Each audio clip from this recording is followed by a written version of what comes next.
Good morning పిల్లలు. ఆఖరి రోజు జిఎల్ఎం బీబీఎస్కి మిమ్మల్ని అందరినీ ప్రేమపూర్వకంగా ఆహ్వానిస్తున్నాం. పిల్లలు, ఈ సంవత్సరం థీమ్ ఏంటి ఒకసారి గట్టిగా మీరు అందరూ చెప్తే నా చెవులతో వినాలనిపిస్తుంది. పిల్లలకు ఒకసారి గట్టిగా చెప్తారా? ఏంటి మన థీమ్ ఏంటి? నేను నా సృష్టికర్త. Very good. మరి మన లెసన్ టాపిక్ టైటిల్ ఏంటో గుర్తుందా లేకపోతే మర్చిపోయారా? Very good. క్రైస్తవుల ఎదుగుదల. ఇంగ్లీష్లో ఏమని చెప్పాను? Christian growth. పిల్లలు, ఈ క్రిస్టియన్ గ్రోత్ అనే టాపిక్ కోసం మనం మాట్లాడుకుంటున్నప్పుడు ఒక క్యారెక్టర్ గురించి మనం నేర్చుకున్నాం. ఎవరు ఆ క్యారెక్టర్ చెప్పండి? పేతురు. పేతురు తన యేసుప్రభుని తెలుసుకున్న దగ్గర నుంచి, యేసుప్రభుతో పరిచయం ఏర్పడిన దగ్గర నుంచి, యేసుప్రభు మరణించిన తర్వాత, యేసుప్రభు మరణించి పరలోకం వెళ్ళిపోయిన తర్వాత తన జీవితం ఎలా కొనసాగించిందో, తన క్రమక్రమంగా ఎలా ఎదుగుతూ వచ్చాడో క్రైస్తవ జీవితంలో మనం తెలుసుకున్నాం కదా పిల్లలు. పేతురు లైఫ్ నుంచి మనం ఎన్నో లెసన్స్ నేర్చుకున్నాం. ఈరోజు ఆఖరి రోజు.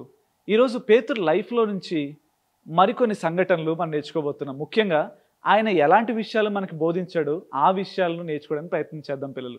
మొట్టమొదటిగా పేతురు క్రైస్తవ విశ్వాసుల కోసం మాట్లాడుతున్నాడు. ముందు క్రైస్తవ విశ్వాసులు దేవునిలో తమ ఆత్మీయ జీవితాన్ని పెంపొందించుకోవాలి అనే విషయాన్ని మాట్లాడుతున్నాడు.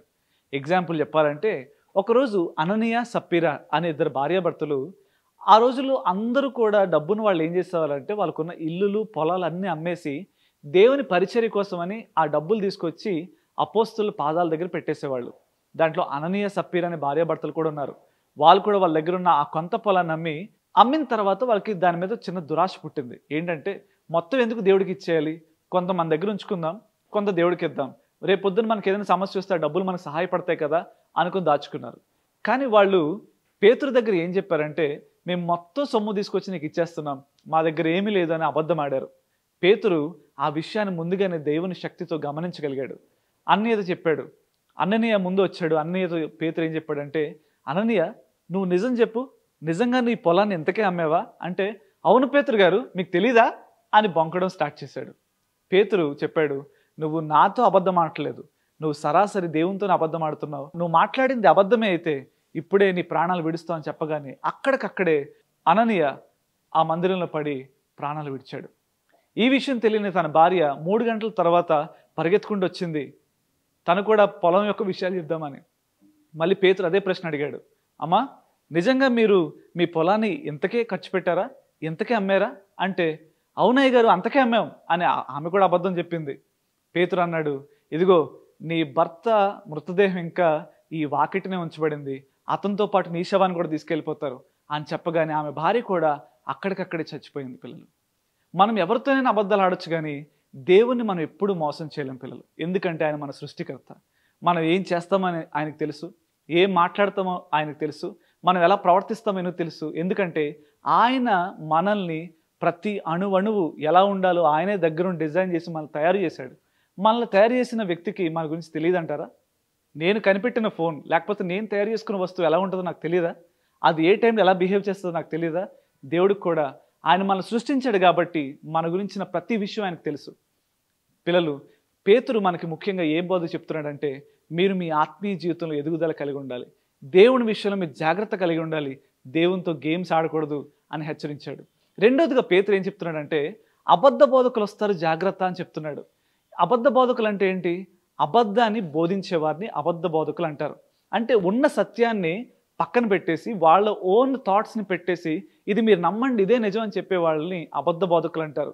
ఆ రోజుల్లో కాదు, ఈ రోజుల్లో కూడా అబద్ధ బోధకులు ఉన్నారు. పిల్లలు, మీరు మా దగ్గరికి రండి, మీకు స్వస్థత వస్తుంది, మా దగ్గరికి రండి ఇల్లులు వస్తాయి, మా దగ్గరికి రండి బంగ్లాలు వస్తాయి అని మ్యాజిక్లు చేసి ఏవేవో గందరగోళం చేసి ప్రజల్ని ఆకర్షించడానికి ప్రయత్నం చేస్తున్నారు.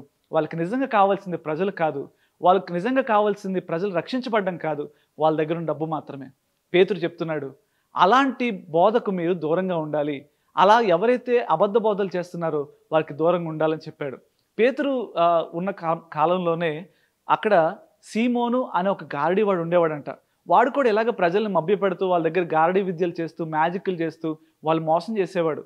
ఒకరోజు ఫిలిప్ అనే దైవజనుడు ఆ ప్రాంతానికి వెళ్ళి వాళ్ళందరి మీద, రోగులందరి మీద చేతుల నుంచి ప్రార్థన చేసినప్పుడు వాళ్ళందరూ స్వస్థత పొందుతున్నారు. కాళ్ళు లేని కాళ్ళు వస్తున్నాయి, చేతులు లేని చేతులు వస్తున్నాయి. ఈ సీమోన్ ఏమనుకున్నాడంటే, ఇదేదో మ్యాజిక్, సూపర్ పవర్, ఇదేదో బాగుంది, నాకు కూడా వస్తే బాగుంటుంది కదా అని చెప్పి ఫిలిప్ని అడుగుతాడు, నీకెంత డబ్బులు కావాలో చెప్పి నీ ముఖాన్ని విసిరేస్తాను, నీకున్న శక్తులు నాకు కూడా కావాలి, నాకు ప్రార్థన చేయని చెప్తాడనమాట. అప్పుడు ఫిలిప్ ఏం చెప్పాడంటే, నువ్వు నీ దురాశతో అడుగుతున్నావు, ఇది దేవుడు మన సొంత లాభానికో మనం ఏదో డబ్బులు సంపాదించుకోవడానికో దేవుడు మనకి ఇది ఇవ్వలేదు.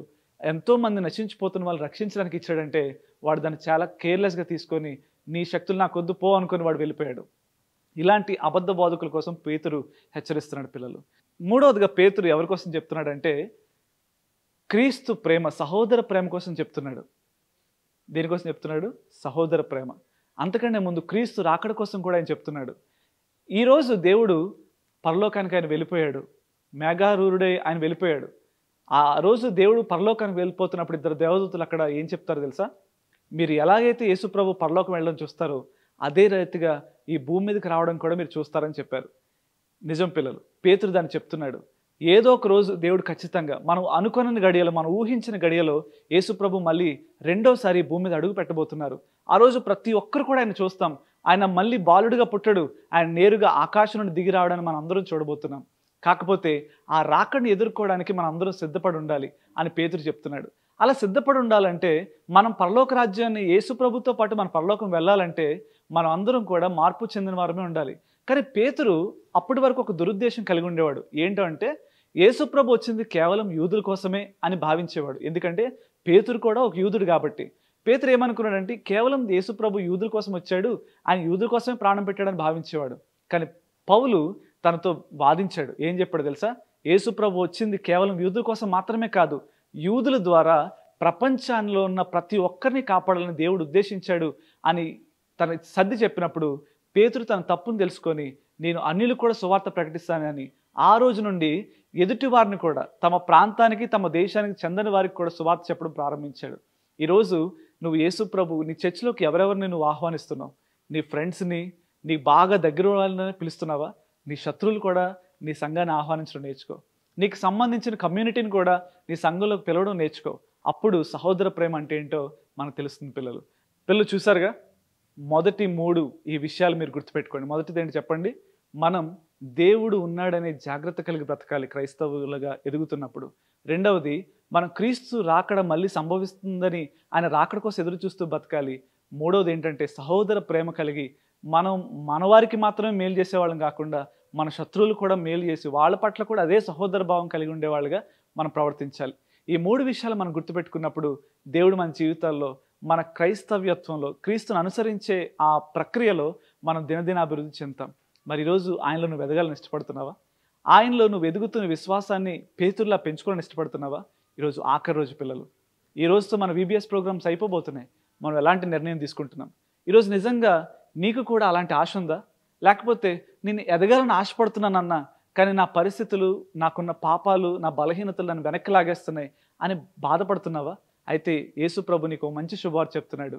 నువ్వు ఎప్పుడైతే యేసుప్రభుని, ప్రభువా నా అంతటి నేను ఏమి చేయలేను, నాకు నీ సహాయం కావాలని అడిగితే ఖచ్చితంగా ఆయన నీకు సహాయం చేస్తాడు.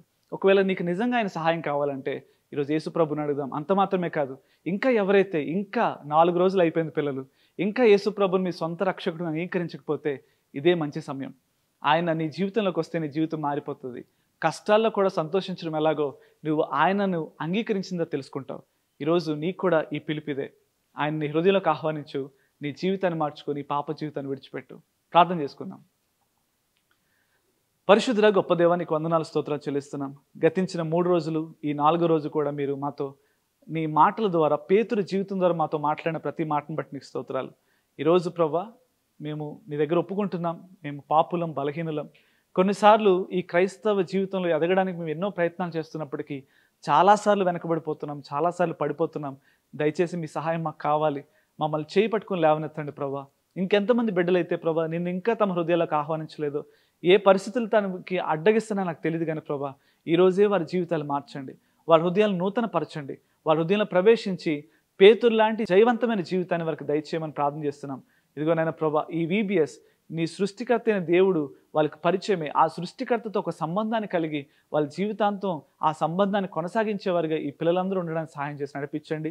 ఇన్ని రోజులు మీరు ఇచ్చిన భద్రతను బట్టి, కాపుదలను బట్టి నీకు వందనాలు, స్తుతులు చెల్లించుకుంటూ యేసు పరిశుద్ధ నామములో ప్రార్థన వేడుకుంటున్నాం తండ్రి. ఆమేన్.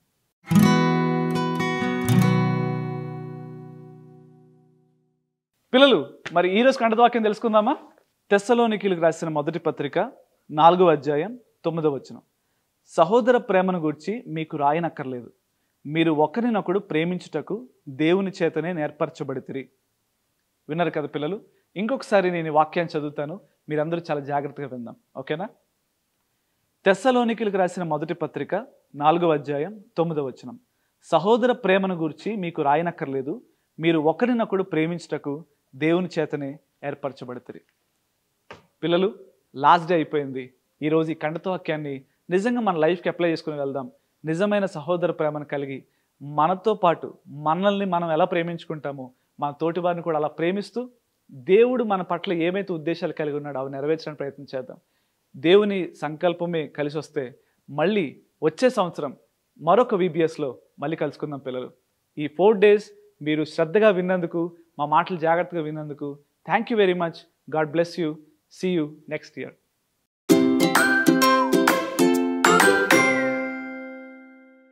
Day 4 సీనియర్ క్రాఫ్ట్ చేయాలని ఎంతో ఉత్సాహం చూపిస్తున్నారని నాకు అర్థమైంది. ఆఖరి రోజు, ఈరోజు లాస్ట్ క్రాఫ్ట్ కాబట్టి పిల్లలు ఈ క్రాఫ్ట్ కొంచెం జాగ్రత్తగా చేయాల్సి ఉంటుంది, కొంచెం కష్టంగా ఉంటుంది. కాబట్టి పిల్లలు ఈరోజు మనకి ఇలాంటి 3 రకాలైన షీట్స్ ఇస్తారు.